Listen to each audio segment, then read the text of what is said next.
Waalaikumsalam warahmatullahi wabarakatuh. Bismillah. Innallaha ghafurur rahim. Bismillah. Syakir. Tak jadi. On. Tutup.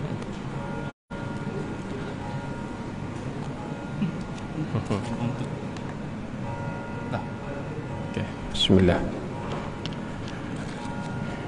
Bismillah walhamdulillah wa kafa billahi syahida. Allahumma salli ala sayyidina Muhammad wa ala alihi wa sahbihi wa sallim wa man wala. Sallallahu rabbuna ala nuril mubin Ahmad al-Mustafa sayyidil mursalin. Sallallahu rabbuna ala nuril mubin Ahmad al-Mustafa sayyidil mursalin. Sallallahu rabbuna ala nuril mubin Ahmad al-Mustafa sayyidil mursalin wa ala alihi wa sahbihi wa sallim. Allahumma hdi qalbi wa saddid lisani bihaqqi Rasulillah Muhammad sallallahu alaihi wasallam. Amin ya rabbal alamin. Sihat semua? Alhamdulillahillazi hadana lihaza wa ma kunna linahtadiya laula an hadanallah. Baik, semua ini dikasihi Allah Ta'ala. InsyaAllah kita sambung perbincangan tentang sabar itu cinta. Berakhir sebelum ini adalah berkenaan dengan jenis-jenis sabar yang ada dalam perjalanan setiap daripada kita ini. Perbezaan kesabaran setiap daripada kita ini adalah berbeza. Dan selalu dan suka nak ingatkan kepada semua, dalam memaknakan sesuatu itu, memaknakan sesuatu, kena lihat kepada hakikat dia, kena lihat kepada keutamaan dia, kena lihat kepada keperluan dia. Memaknakan sesuatu, sekiranya memaknakan sesuatu lain daripada makna yang asal, dia akan tergelincir. Maksud, kalau hadirin yang kita bincang nak ingatkan balik, maksudnya kalau kita maknakan sabar seperti mana hadirin maknakan selama ini, maksudnya sabar yang kita faham tak membawa apa-apa makna lah. Seolah sabar yang kita nak bangunkan ini seolah suatu penderitaan atas diri, suatu perkara yang merugikan. Sedangkan makna kepada sabar itu hakikatnya adalah kepada syurga Allah Ta'ala. Sama kalau hadirin memaknakan apa sahaja rasa dalam diri, sekiranya memaknakan marah mengikut rasa hadirin, cara yang hadirin maknakan marah, maka marah itu tidak membawa kepada kebaikan yang baik. Sepatutnya kalau kita mendapati makna kepada marah, dia akan membawa kepada nilai yang benar. Kenapa? Kerana sifat marah mesti ada dalam membangunkan syariat Islam. Kena tegas. Kalau salah kena sebut salah, kalau benar kena kata benar. Betul tak ni? Bukan soal kita akan terjejas dari sudut periuk nasi kita. Tidak. Soal kita dengan Allah Ta'ala, dia ada ketegasan. Yang hadirin selalu orang duk sebut, apa ni? Bukan orang, selalu yang kita duk sebut dan doakan, Allahumma arinal haqqa haqqa warzuqna tiba'ah. Ya Allah, saat aku melihat kepada suatu kebenaran, maka rezekikan kepadaku untuk mengikutinya. Hak ke atas perkara yang benar kena ikut, kena buat. Kalau salah, salahlah. Tidak ni? Salah, salah. Jadi kalau memaknakan setiap apa yang kita faham mengikut selera kita, agama akan rosak. Agama akan rosak. Ini memaknakan kepada nilai ketauhidan kepada Allah Ta'ala, mengikut rasa sendiri, rosak. Sungguh. Allahumma salli ala Muhammad. Nampak semangat tak cakap? Oh, semangat tak? Oh, baru sampai aku 11.30 pagi tadi. Baru dari Madinah 11.30 di KLIA. berasa cukup dah, kok rehat ke boleh. Alhamdulillah boleh mari. Alhamdulillah.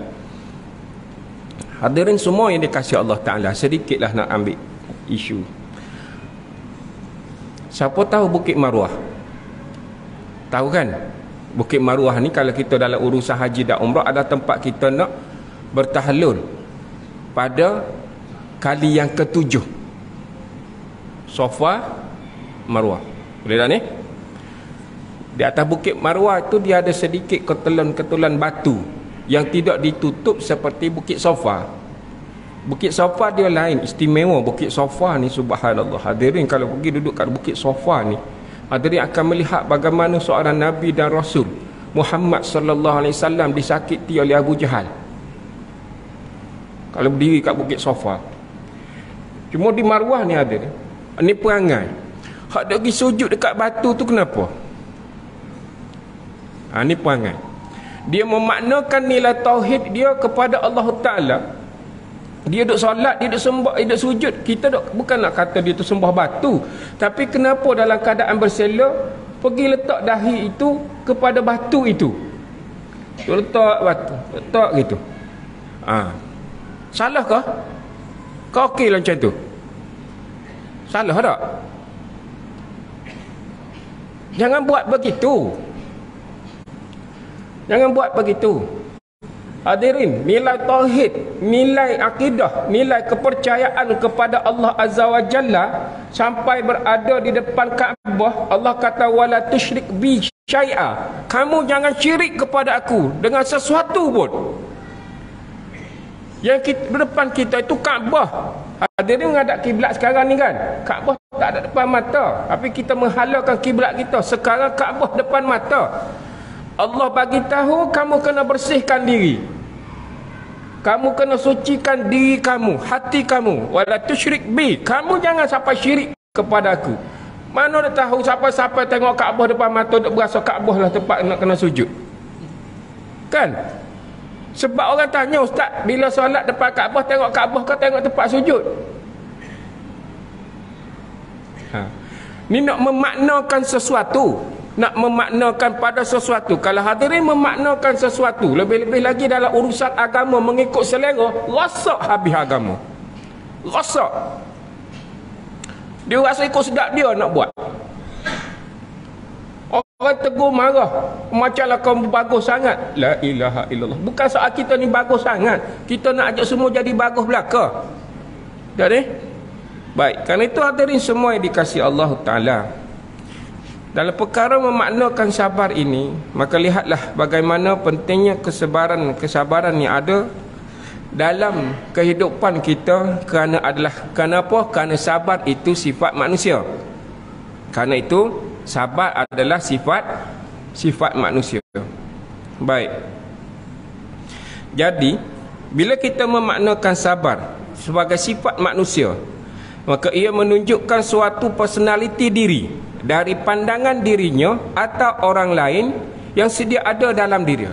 Dia mempamerkan, dia memperwajahkan, dia menunjukkan karakter, personaliti diri pada pandangan diri ataupun orang lain. Sifat sabar adalah sifat yang ada pada manusia. Dia adalah orang yang mewujudkan, mempamerkan. Hadirin nak maknakan apa lagi? Menunjukkan kepada karakter, personaliti dirinya yang dia melihat pada diri dan pada orang lain. Itu sifat sabar yang ada pada manusia, yang tiada ada pada malaikat. Boleh? Sifat ini istimewa ke atas manusia. Yang mana Imam Ghazali memberi suatu penjelasan dan gambaran bahawa sabar adalah sifat bagi manusia yang tidak terdapat pada binatang dan malaikat. Kerana keseluruhan daripada sifat binatang itu, keseluruhan adalah kehendak. Boleh? Keseluruhan adalah kehendak, yakni nafsu. Atas seluruh sifat binatang itu sendiri, dia nak apa? Dia nak apa? Ada tak dia tengok pagar orang sebelah tu, rupuk yang menghijau ataupun kangkung yang tengah duduk tanah cantik indah tu, agak-agaknya ada dia tanya orang tuan dia dulu nak makan ke apa? Tak ada tak? Rasa nak makan dia. Dia masuk, dia redah apa semua. Tu yang isu-isu kat kampung sampai tahap binatang-binatang ternakan kena tetak. Kena kerat telinga. Kena kerat mulut. Kenapa? Kerana tak puas hati pada tuan binatang yang melepaskan binatang peliharaan sehingga makan tanaman-tanaman orang. Jadi kita tanya antara lembu atau kambing tu hak mana lebih cerdik? Tuan dia ke atau lembu? Antara binatang ternakan itu dengan tuan dia, hak mana lebih cerdik? Kalau kita tanya gitu tak? Hanya duk lepas merata apa semua. Allahu Akbar. Jadi hadirin, manakala malaikat pula adalah ianya dibersihkan daripada kecenderungan diri, melainkan sifatnya bersih, hanya taat kepada Allah Ta'ala tanpa berkata malaikat pula dia kecenderungan dia, Allah bersihkan dirinya, taat penuh kepada Allah Ta'ala. Sujud dia, rukuk dia. Berapa lama nak kena rukuklah. Berapa lama nak kena sujudlah. Berapa lama nak kena tawaf di Baitul Atiq, tawaflah dia. Berapa lama nak kena qiyam. Sifat hadirin maklum, ketaatan malaikat padanya. Subhanallah. Baik, tanya pula pada diri kita, nak maknakan sifat sabar ini sifat manusia. Antara taat dengan hak mana banyak? Soalan.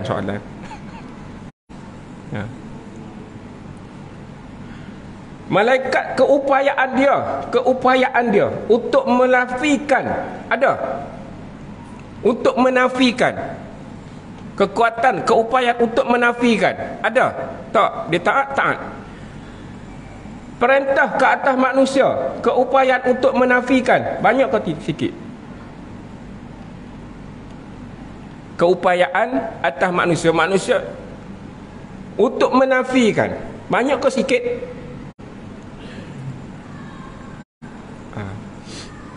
Soalan tu saya lontarkan soalan ya tak? Boleh tak ni? Allahumma salli ala sayyidina Muhammad.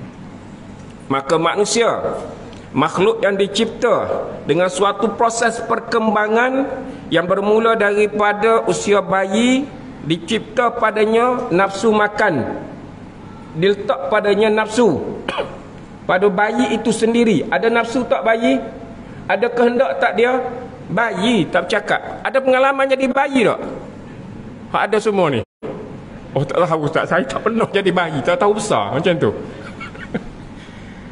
Masa bayi ada apa-apa dalam kehendak kita, apa yang kita buat dalam berkehendak? Nangis ya kan? Nangis. Adalah maknanya tu. Sakit kan, lapar ke apa. Malah tempoh itu sampai usia sebelum balik, apa yang kita buat? Berguling-guling kalau tak dapat. Tu tak ni? Ada pengalaman berguling-guling? Tak dapat apa nak tu? Kat pasar-pasar lah, tak kira mana pun. Guling-guling minta, melompat-lompat minta. Ada pengalaman tak? Kehendak tak itu? Kehendak. Itu adalah kehendak. Bila masa sampai kepada usia baligh, maka di sana adanya satu dinamakan akal untuk mengimbangkan antara kehendak dengan ketaatan. Maka di sinilah potensi sabar ke atas manusia mula terbimbing. Potensi menjadi seorang yang penyabar mulalah ia tersusun. Maka bila sabar itu adalah sifat manusia, maka lihat bagaimana kita membangunkan potensi menjadi seorang penyabar, atau selama ini kita membangunkan potensi menjadi siapa? Personality kita hari ini. Lihat ni, personality kita. Kadang kita bila dah sampai usia, minta maaf kalau kita dah sampai berumur, ke atas 40 naik dah 45 nak sampai 50 60 70. Masa tu sampai keadaan tertentu kita dah mula rasa reda. Kan? Ada juga hak umur 50 60 70 pun masih lagi dengan perangai yang sama pun ada. Cuma kita ambil hak baik lah. Dia nak marah pun dia dah mula fikir tua dah aku ni. Kan? Saya inilah ikut pengalaman hak ni lah selepas PKP ni. Soalan yang pertama kali pergi ngejakan umrah, berasa tua dah rasa. Berasa tua. Nak selesaikan umrah daripada tawaf sampai ke tahlul tu rasa subhanallah. Ya Allah. Keren betis. Keren. Kata tua dah aku ni. Tua. Tak sampai 50 hari ni tadi tapi berasa la haula wala quwata illa billah. Ingat tak masa kita bincang sebelum ini, peranan kaki besar, peranan dia menggalas beban di atas ni. Menggalas beban di atas ni. Oh subhanallah.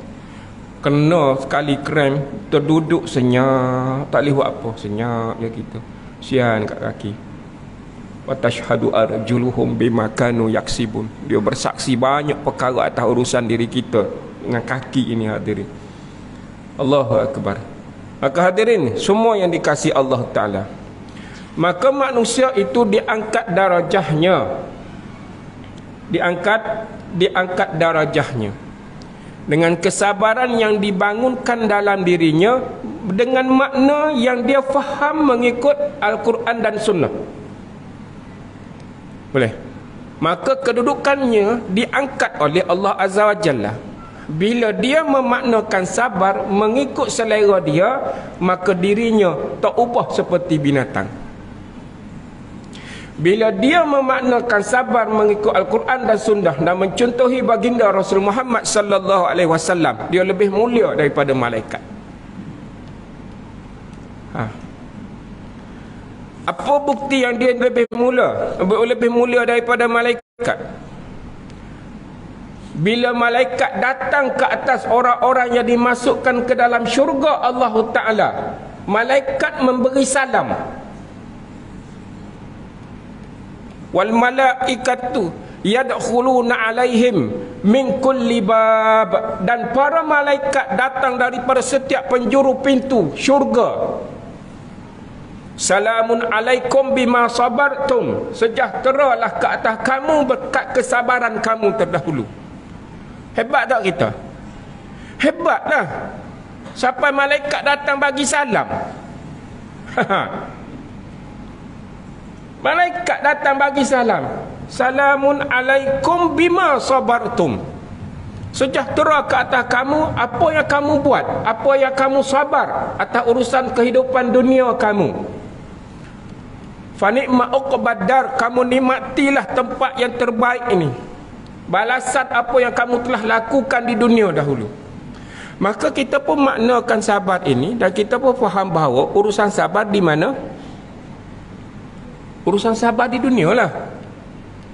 Sebab Allah bagi tahu ni, malaikat datang bagi salam sewaktu kita dalam syurga. Jadi dalam memahamkan makna sabar ini, hadirin kena letak satu aras syurga. Tu letak satu aras yang tertinggi, syurga. Memaknakan sabar selama yang kita faham selama ini, hujung kita syurga. Dan sampai malaikat bagi salam kepada kita. Siapa yang memaknakan sabar mengikut selera dia, maka lihat bagaimana binatang yang tidak berakal. Binatang yang hadirin tengok, gitulah binatang. Hadirin pernah dengar guru duk kata apa? Sehina-hina babi dengan anjing tak masuk neraka. Betul tak ni? Kau salah saya sebut. Hadirin melihat kepada jijiknya binatang itu, dia dengan sifat dirinya, apa yang Allah jadikan ke atas dirinya adalah tujuan dia. Wasi'ahu ilmullah, luasnya ilmu Allah Ta'ala. Kita yang melihat dengan kejijikan mata kita. Dia dengan Allah Ta'ala, dia tahulah tanggungjawab dia, tapi dia tak dihumbang ke neraka. Betul tak ni? Sehina-hina manusia, bila saat perangai jahat, orang gandingkan dengan siapa? Sebodoh-bodoh, sebengak-bengak manusia, orang gandingkan manusia itu dengan apa? Soalan. Kita gandingkan dengan apa? Sebengak-bengak manusia, dia kata apa? Bodoh macam hak cakap bodoh macam lembu tu, dia minum tak rasa lembu. Soalannya gitu lah. Soalannya gitu. Tapi nak gandingkan dari sudut gandingan-gandingan ini, tapi nak kita tahu apa? Dari sudut makhluk itu, dia dengan sifat dia. Boleh tak ni? Dia dengan sifat dia. Allah pun bagi tahu, siapa yang duduk dalam kesesatan, dia seperti binatang. Siapa yang duduk dalam kesesatan, dia seperti binatang. Bal adall, maka bahkan lebih sesat lagi. Lebih sesat. Sebagai tamsilan. Sebagai kita nak compare. Kalau orang ganding kita dengan apa? Sehina-hina kita, orang kata apa? Macam kucing kurak. Berasa macam mana? Turak. Mu ni Allah, macam kucing kurak. Mari berasa hina diri. Turak ni. Tapi hak cakap kita macam kucing kurak tu, dia kucing lah bakar mana? Allah. Allahumma salli ala sayyidina Muhammad. Maka dari semua yang dikasihi Allah Ta'ala, bahawa kita adalah sifat, dengan sifat sabar ini istimewa kita sebenarnya. Istimewa. Lebih mulia dari malaikat. Terhakis sifat ini, terhina kita seperti binatang. Ya. Allahumma salli ala sayyidina Muhammad. Maka hadirin, dengan sifat inilah kita belajar daripada baginda Rasul Muhammad sallallahu alaihi wasallam. Bagaimana seorang nabi dan rasul yang mana diceritakan oleh Abdullah bin Mas'ud radhiyallahu anhu berkata, seolah-olah aku melihat Rasul Muhammad sallallahu alaihi wasallam bercerita tentang seorang nabi yang dipukul oleh kaumnya hingga terluka dan berdarah, kemudian dia mengusap darah tersebut dari wajahnya sambil berdoa. Dia sebut apa? Allahumma ghfir li qaumi, Allahumma ghfir li qaumi fa innahu la ya'lamun.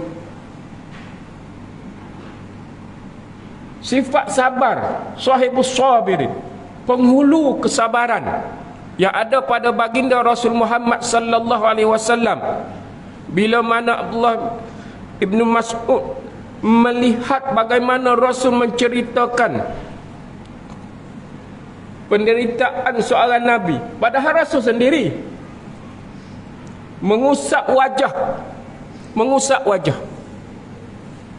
Taif, bandar bisu, saksi bisu yang melihat perjuangan seorang nabi dan Rasul. Ada didengar banyak dah kisah pasal ni. Kemudian dia nak gambarkan bagaimana Masjid Adas, tahu kan Adas kan? Yang mendengar Rasul Muhammad menyebut bismillah tu kan, dan menerima Islam kan, pergi kepada Masjid Cook, antara Masjid Adas ke Masjid Cook, saya rasa dekat, mungkin 500, mungkin 700. Berhenti daripada Masjid Adas setelah melawat sedikit kesakitan dapat makan anggur, dapat sedikit tenaga, bergerak pergi ke Masjid Cook. Cook ni tempat Rasulullah duduk, letak gitu sampai lekuk batu tu. Masjid tu ada jizat, lekuk batu. Jarak Adas dengan Cook tu saya duduk tengok dalam 700 kalau kita daripada surau ni ke mana, Sampai simpan depan nak keluar jalan besar tu. Boleh tak? Kau dekat lagi. Baik, letak jarak itulah. Hadirin nak datangkan satu gambaran bagaimana seorang Nabi dan Rasul bergerak dalam kesakitan. Bergerak dalam kesakitan. Hingga mana selipar yang dipakar tu bunyi kesan. Yang dipijak di atas selipar itu bunyi apa? Bunyi darah. Hadirin nak bayangkan, daripada Masjid Qub hingga ke bumi Mekah, satu hari perjalanan dengan ukuran map hari ini. Ukuran kita tengok dengan map, lebih kalau jalan kaki satu hari. Dengan jalan sekarang, jalan yang bertar. Lihat ni, dulu kita tak boleh nak gambar. Berjalan dalam keadaan sakit, berdarah, mengusap pada wajahnya, air mata, darah. Namun dia menyebut kepada umatnya, Allahumma ufirli liqaumi, Allahumma ufir liqaumi. Hadirin nak kata apa?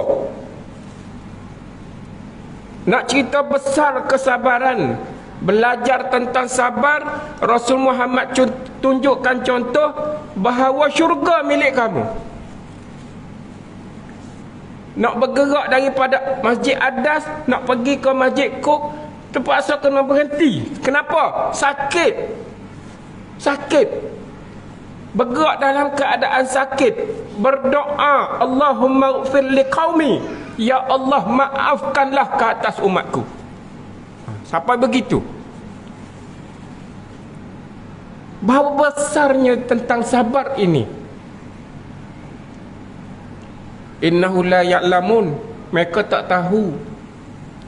Sebab tu dalam awal kita memaknakan sabar, sekiranya hadirin tahu makna sabar sungguh, hadirin meletakkan sabar pada makna syurga, hadirin akan lihat bagaimana pengorbanan hadirin buat selama ini yang dikasihi Allah Ta'ala dalam ibadah. Sekuat mana kita bermunajat kepada Allah, sekuat mana kita menanggung penderitaan kehidupan dunia. Ya, hadirin letakkan kesukaran, kesusahan dengan apa cabaran dunia ini, hadirin berkata bahawa di sini adalah untuk syurgaku. Allahu Akbar. Kita agak-agak kalau kita tanya kita lah, agak-agak kita tanya kita, kalau kita diuji sedikit antara manusia, hadirin kesebut apa? Gitu yalah. Kita diuji dengan manusia, hadirin sebut apa ke atas orang yang menyakiti kita tu, kita sebut apa pada dia? Agak-agak lah, kau ada pengalaman tak? Kita sebut apa kembali? Rasul kita kata mereka yang keadaan pada waktu itu yang tidak mengenali agama, yang tidak faham bahawa yang datang itu seorang Nabi dan Rasul, sehingga ditawarkan untuk menghempap ke atas mereka. Hadirin maklum tentang cerita ini. Semua tahu tentang cerita ini. Sekarang nak datangkan satu gambaran bagaimana kita melihat seorang Nabi dan Rasul berjalan dalam keadaan sakit, sampai terpaksa kena berhenti dan berhenti dan berhenti. Allahu Akbar. Tapi mendoakan ke atas umat. Allahumma salli ala Muhammad. Jadi kita tanyalah keadaan diri kita hari ini. Bagaimana keadaan kita bila berhadapan dengan ujian manusia? Berhadapan dengan ujian manusia. Kita sebut apa? Saya tanya tadi, kita sebut apa? Anda ada di antara manusia menyebut, sampai bila aku nak kena sabar? Gitulah. Sampai bila aku nak kena sabar? Rasul kita sabar sampai bumi Taif hari ini majoriti adalah Islam. Gitu. Boleh dah ni? Maka saat berkatanya Rasul Muhammad sallallahu alaihi wasallam, bal arju an yukhrijallahu min aslabihim man ya'budallah wahdahu la yushriku bihi syai'a. Jangan, bal arju, jangan, maksud ditawarkan, jangan.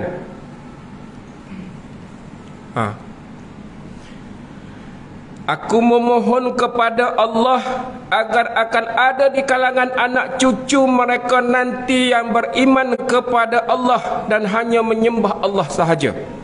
La yusyriku bihi syai'a, yang tidak akan mensyirik kepada Allah Ta'ala akan sesuatu.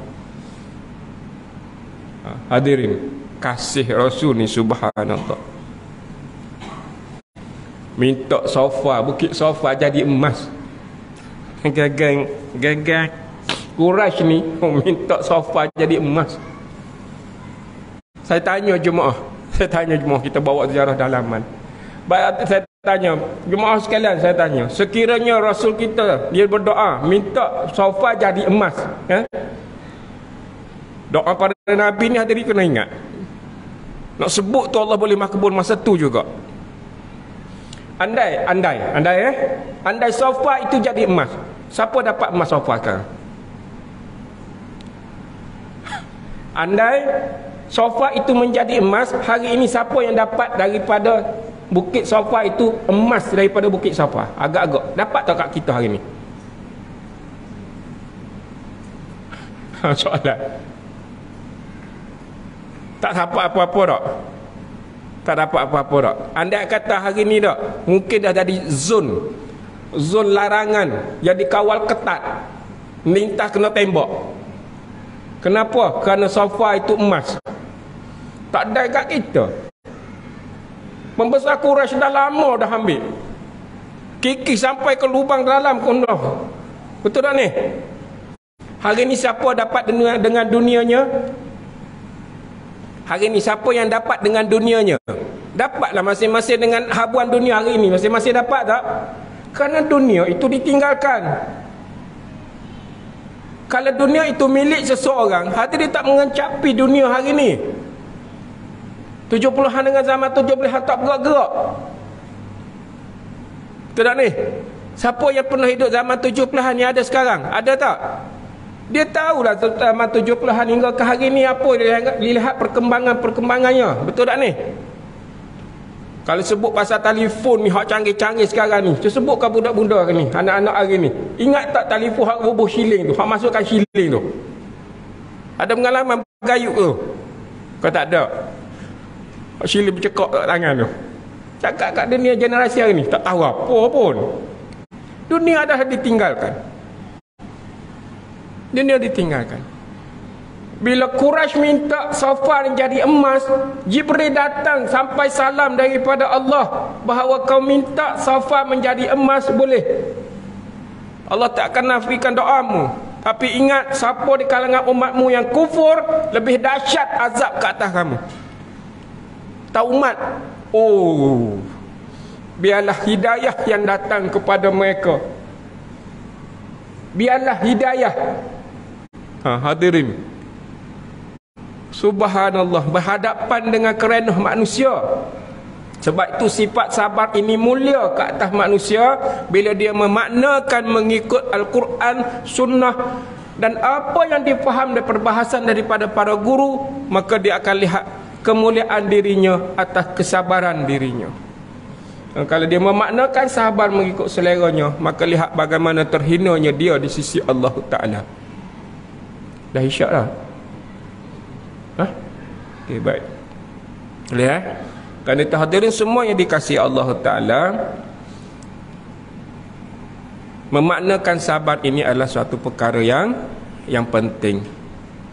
Kerana yang sifat istimewa atas manusia yang dia mempamerkan, yang dia wujudkan, yang dia zahirkan. Maka hari ini kita dah mendapat sedikit maklumat dan kefahaman tentang sabar itu. Maka hari ini adalah hari yang kita nak mulakan.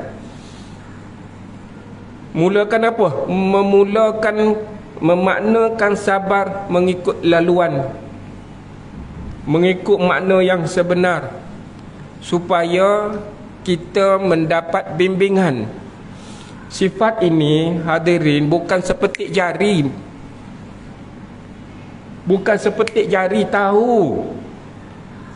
Namun jangan sampai menafikan keistimewaan, jangan sampai menafikan kita sampai ke syurga. Jangan.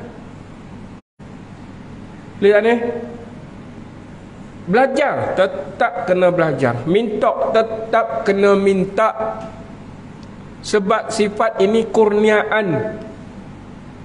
Tu yang dah ajak selalu berdoa. Doa apa kita selalu duk minta dengan Allah? Sifat sabar. Bismillahirrahmanirrahim. Rabbana afrigh alaina sabran wa sabbit aqdamana wansurna alal qaumil kafirin. Rabbana afrigh alaina sabran wa tawaffana muslimin. Minta kita dengan Allah sifat ini hingga kita terpuji di sisi Allah, bahawa mulianya Rasul kita dengan sifat ini dan keseluruhan daripada umatnya, insya-Allah kita ke syurga Allah Ta'ala. Barakallahu fikum jami'ah. Assalamualaikum warahmatullahi wabarakatuh. Allahumma salli ala sayyidina